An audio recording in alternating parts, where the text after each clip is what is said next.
Você sabia que as metáforas são excelentes instrumentos para promover processos terapêuticos e educacionais? Se não, fique conosco até o final do vídeo, pois hoje falaremos a respeito das metáforas terapêuticas na hipnose ericksoniana. A palavra metáfora vem do grego, onde meta significa mudança, transformação e fora significa conduzir, levar.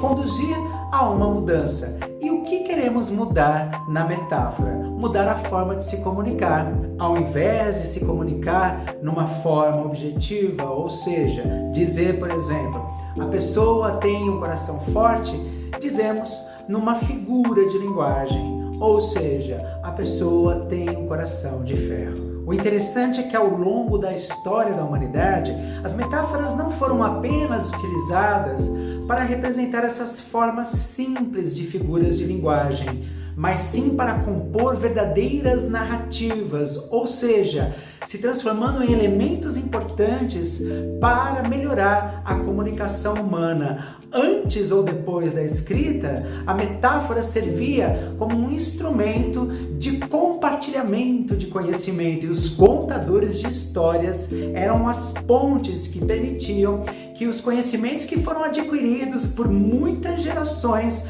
pudessem passar à nova geração, seja compartilhando conhecimentos úteis do dia a dia, seja compartilhando valores como, por exemplo, amor, amizade, espiritualidade, etc. Com o desenvolvimento da escrita que ocorreu no ano de 3500 a.C. e que se desenvolveu numa cadeia imensa histórica através de muitas culturas, que aprimorou suas linguagens e suas formas de registro, as metáforas puderam ser codificadas primeiramente em pergaminhos e depois em livros e beneficiarem as futuras gerações. A própria escrita favoreceu um grande interesse da arte para que, através de escritores e poetas, as metáforas se transformassem num caminho de desenvolvimento, onde, criando e reinventando histórias, puderam estimular a imaginação de múltiplas gerações, promovendo, através de suas mensagens, informações enriquecedoras para a reflexão, para a sensibilidade e para as relações humanas. Milton Erickson, o criador da hipnose ericksoniana, utilizava as metáforas como poderosos instrumentos para promover processos de aprendizagens e educacionais. Ele acreditava que o consciente era uma fonte de desenvolvimento e crescimento e que, por ter uma linguagem metafórica, uma linguagem simbólica e criativa, funcionaria melhor através das formas indiretas, desenvolvendo então uma série de estratégias indiretas para ativar essas associações de crescimento da mente inconsciente. Erickson encontra na metáfora uma das mais poderosas formas de comunicação com essa área de desenvolvimento, exatamente por causa da sua linguagem figurada. Mas a pergunta importante aqui é como Erickson utilizava as metáforas para transformar elas nesses instrumentos poderosos. 4 eram os aspectos que faziam com que a aplicação das metáforas através de Erickson pudessem atingir sucesso. A primeira questão é construir um campo de segurança. É muito importante que entre você e o seu cliente exista um vínculo que gere nele um estado de segurança, pois nesse estado ele estará mais aberto e confiante ao processo. O segundo fator é construir um estado de transe de empoderamento.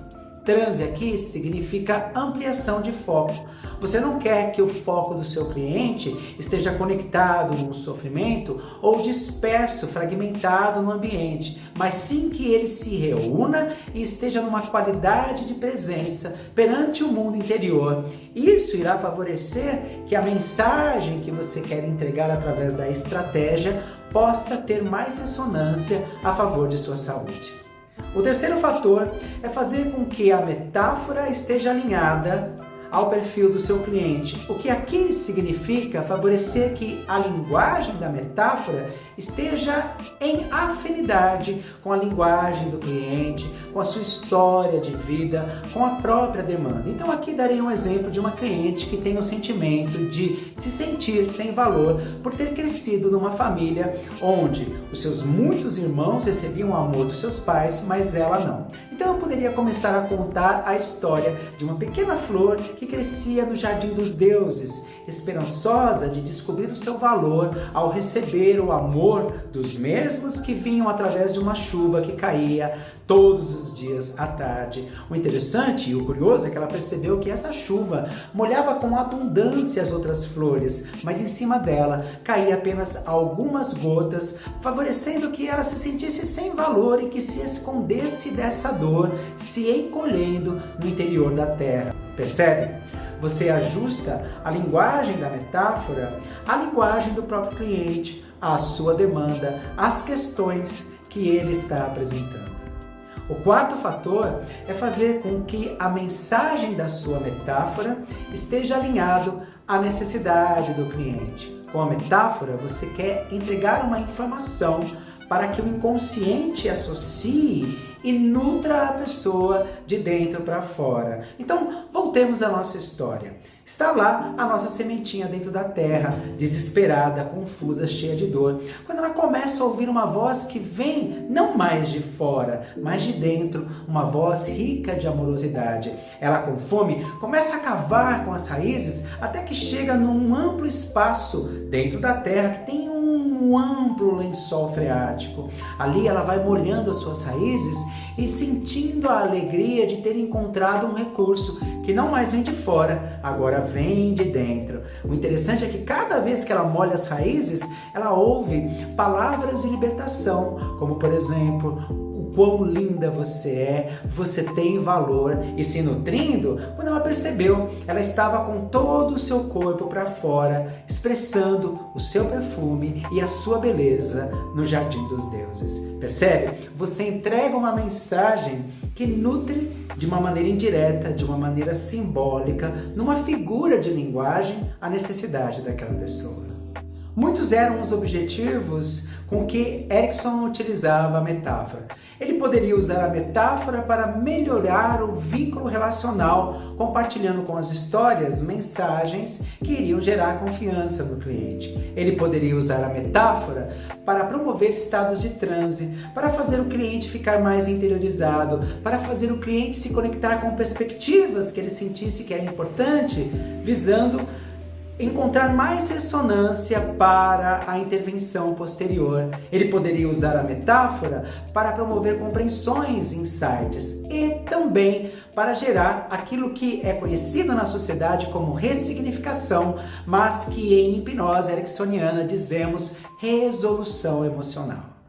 O Instituto Elísio promove toda uma formação de aprendizagem no uso das metáforas, onde os alunos não apenas irão aprender a conhecer os diversos tipos de metáforas, como contos, fábulas, lendas, mitos, poemas, frases impactantes, mas também aprenderá a construindo metáforas profundamente ajustadas em seus clientes, interessados no desenvolvimento de habilidades que irão favorecer que você possa aplicar metáforas terapêuticas com qualidades nos seus clientes. Entre em contato no nosso site, veja as datas dos nossos cursos e participe desse universo incrível da hipnose ericksoniana.